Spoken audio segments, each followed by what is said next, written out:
Hello, എല്ലാവർക്കും നമസ്കാരം. ഇപ്പോൾ എല്ലാവർക്കും മനസ്സിലായി കാണൂലേ ഞാൻ എന്താണ് പറയാൻ പോകുന്നത്, ഞാൻ എവിടെയാണ് നിൽക്കണതെന്നുള്ളത്. ഞാൻ നിൽക്കുന്നത് ലുലു മോളിലാണ്. പാലക്കാട് ഇപ്പോൾ പുതിയതായിട്ട് തുടങ്ങിയല്ലോ ലുലു മോള്. ഭയങ്കര തിരക്കാണ് കേട്ടോ. ഞാൻ കാർ പാർക്കിംഗ് ഒന്നും എടുത്തില്ല. കാർ പാർക്കിംഗ് ഒക്കെ അതിഗംഭീരമായ കാർ പാർക്കിംഗ് ആണ്. ഇനി നമുക്കത് കാണുകയായിരിക്കും നല്ലത്. ഞാൻ വെറുതെ ഇതിൻ്റെ ഇടയിൽ കൂടെ ഇങ്ങനെ പറഞ്ഞുകൊണ്ടിരിക്കുമ്പോൾ അത് കാണാൻ ഒരു ബുദ്ധിമുട്ടുണ്ടാവും. നിങ്ങളൊന്ന് കണ്ടു നോക്കൂ കേട്ടോ.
രാത്രിയത്തെ ലുലു മോള് നോക്കൂ, അസ്സലായിട്ടുണ്ട് കേട്ടോ. നല്ല ലൈറ്റിങ്ങും നല്ല അസ്സലായിട്ടുള്ള ഒരു ലുലു മോളാണ് രാത്രി നമുക്ക് കാണുന്നത്.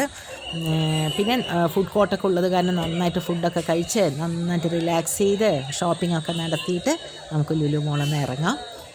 അപ്പോൾ അടുത്ത വീഡിയോയിൽ കാണുന്നവരെ ബൈ ബൈ.